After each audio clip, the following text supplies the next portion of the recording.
तो सपना से बहुत प्यार करता है ना,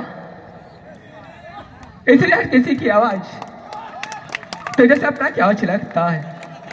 दिल वाले तो मैंने बहुत देखी है, लेकिन प्यार में पागल हो जाए ऐसा दिल वाले पहली बार देख रहा हूँ। कल रात करवा चौक से नटवाला का कौन हो गया है? क्या इसके पीछे आपका हाथ है बाबा ठाकुर? तो ये फिर आपने क्या नहीं किसी को देकर करवाया है? हिंदुस्तानी पुलिस दूसरा शख्स पीछे नहीं छोड़ता हूँ जब तक उसके ऊपर नीचे आगे पीछे कौन कौन है उसको पता न करता बाबा ठाकुर। हमें हिंदुस्तानी पुलिस दुश्मन के घर में घुसकर उसके गिरेबान पर हाथ डालकर उसके घर से दौलत की तरह ज्यादा घर से दौलत की तरह ले जाता हूँ। Thank you so much, love you all. हमें करने के लिए जरूरत होता है सीढ़ी, ऊपर चढ़ने के लिए जरूरत होता है सीढ़ी, और जिंदगी में जीने के लिए पीना पड़ता है बर्धमान का लैला मजनू पीढ़ी। एक तो ठोको ताली। আর এখান থেকে কিছু মানুষ আওয়াজ দিয়েছিলেন যে একটা বাংলা ডায়লগ শুনবো। এখানে অনেক মানুষ আছেন, কিছু মানুষ তো হাততালি দিয়েছিলেন একটা বাংলা ডায়লগের জন্য, তাই তাদের রিয়াজ করবো না। আর এই ডায়লগটা করার আগে একটা কথা বলে রাখি, ক্ষণিকের মতো চোখটা বন্ধ করবেন, মনে করবেন এই ডায়লগটা অন স্টেজ নয়, এই ডায়লগটা বাড়িতে বসে শুধু এলইডি টিভিতে শুনছেন, দেখছেন না।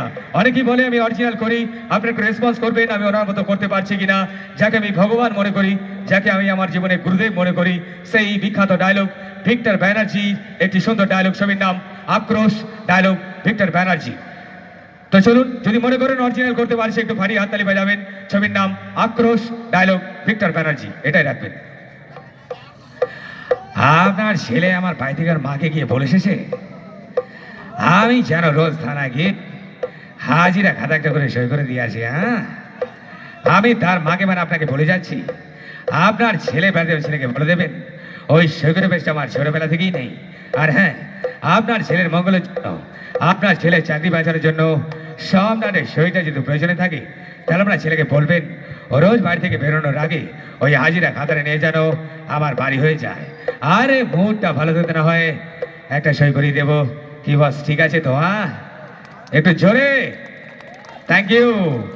আর ওখান থেকে দাদা কি সুন্দর মোবাইল নিয়ে ক্যামেরা করছেন, তাই দাদার জন্য দু লাইন একটা কথা বলে যায় कि खुदा ने जिंदगी दी और हम आबाद हो गया, खुदा ने जिंदगी दी और हम आबाद हो गया, और जब से निकला ये मोबाइल का सिलसिला माँ कसम आधा लड़का आधा लड़की यूं ही बर्बाद हो गया। এটা জোরে হোক, क्या बात। তো চলুন মঞ্চে রেখে দেবো, যিনি আসছেন মঞ্চে আপনাদের সকলের সামনে সঙ্গীত পরিবেশন করতে সৌরভ মহারাজ।